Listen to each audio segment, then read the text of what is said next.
The name of Allah, the most gracious, the most merciful.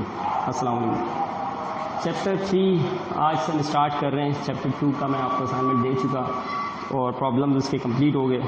Chapter 3 जिसका नाम kinematics of linear motion है, आज इसके बारे में बात करेंगे। ये क्या है?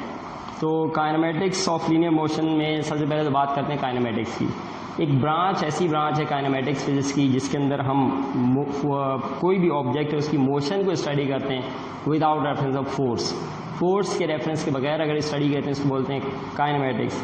और काइनेमेटिक्स के अंदर हम अक्सर जो यही इसी तरीके से कि कोई चीज़ ऑब्जेक्ट कितनी स्पीड से मूव कर रहा है और उसकी स्पीड क्या है, ज़्यादातर इस चीज़ को डिस्कस करते हैं। अच्छा, अब इसमें जो दूसरी बात है लीनियर मोशन। लीनियर मोशन आमतौर पे हम ऐसी मोशन को बोलते हैं जो एक स्ट्रेट लाइन पे हो या कर्व पाथ पे हो, इस तरह की मोशन हम बोलते हैं लीनियर मोशन।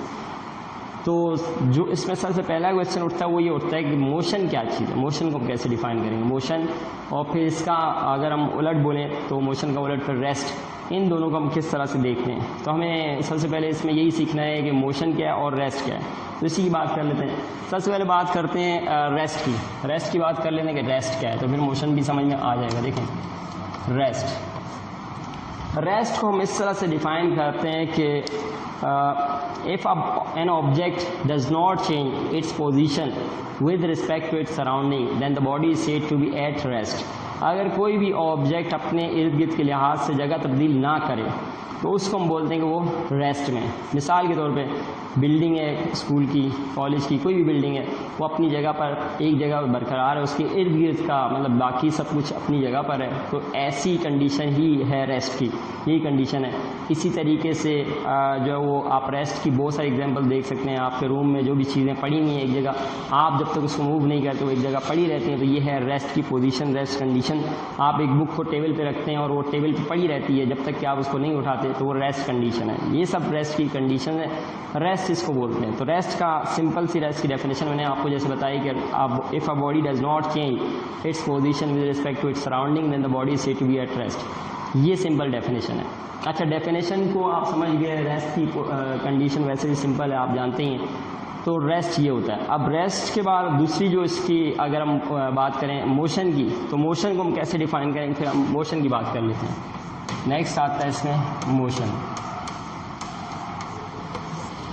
मोशन को आप इस तरह से डिफाइन करते हैं कि if a body changes its position with respect to its surrounding then the body is said to be in motion. अगर बॉडी अपनी इर्द गिर्द के लिहाज से जगह चेंज कर रही है तो उसको हम बोलते हैं कि बॉडी मोशन में। फॉर एग्जांपल, आप जो किसी एक कार को रोड पे चलते हुए देखते हैं तो आपको इस कंडीशन को आप बोलेंगे मोशन में। इसी तरीके से फ़ैन अगर मूव करता है तो आपसे ये अगर पूछा जाए कि ये रेस्ट में या मोशन में, तो इसका जवाब अगर आप सोचते हैं कि ये आपको मोशन में नज़र आता है, तो हम फ़ैन पूरे को मोशन में नहीं कह सकते कि पूरा फ़ैन मोशन में। हमें ये देखना होता है कि उसका कौन सा पार्ट मोशन में। फ़ैन का क्योंकि पूरा कंप्लीट फ़ैन मोशन में नहीं होता, एक पार्ट यानी ब्लेड, उसके पर जो है वो खाली मोशन में होता है। हम पूरे फ़ैन को तो मोशन में नहीं कह सकते, हम ये कह सकते हैं कि फ़ैन के ब्लेड्स मोशन में, बट पूरा फ़ैन जो है मोशन में नहीं है, उसका एक ऊपर का पार्ट जो है वो रेस्ट में।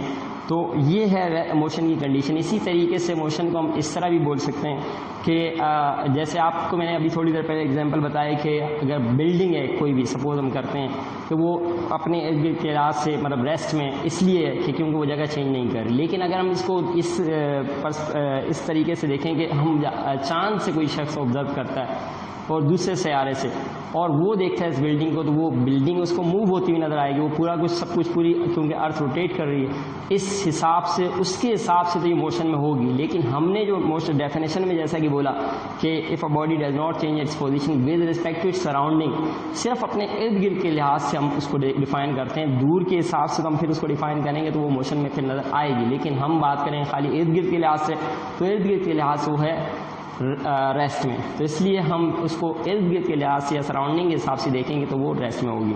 तो ये मोशन और रेस्ट में बहुत बड़ा फ़र्क है जो मैंने आपके सामने रखा। इसमें चैप्टर 3 का ये स्टार्ट है। अब चैप्टर 3 के अंदर आप इसके अलावा जो हम डिस्कस करेंगे, स्टार्ट में हमें ये भी देखना पड़ेगा स्केलर क्वांटिटीज़ क्या होती हैं और वेक्टर क्वांटिटीज़ क्या होती हैं, इसको देखना पड़ेगा। उसके बाद इसमें चैप्टर में हम स्पीड के बारे में देखेंगे, स्पीड क्या होता है, डिस्टेंस और डिस्प्लेसमेंट में फ़र्क देखा जाएगा। इसके अलावा हम इसमें स्पीड के अलावा वेलोसिटी, वेलोसिटी की टाइप्स, एक्सेलरेशन, और उसके बाद फिर हम नेक्स्ट इसमें चैप्टर के अंदर जो बहुत इंपॉर्टेंट चीज़ देखेंगे पढ़ेंगे जो पेपर में अक्सर पूछी जाती है, equation of motion, first equation of motion, second equation of motion, third equation of motion, ये 3 इक्वेशन जिसको हम पढ़ेंगे। इसके अलावा फ्री फॉल मोशन चैप्टर के एंड पे पढ़ेंगे आप, और उसमें फिर ग्रेविटेशनल एक्सेलरेशन के बारे में बात होगी। तो ये है चैप्टर 3 का कंप्लीट। मैंने आपके सामने तज्जिया किया कि चैप्टर में ये चीज़ें शामिल हैं। यहाँ तक आप इसको जितना मैंने आपको बताया इसको अच्छी तरह से पढ़ लीजिएगा, याद कर लीजिएगा। नेक्स्ट लेक्चर में फिर मुलाकात होती है। अल्लाह हाफिज़।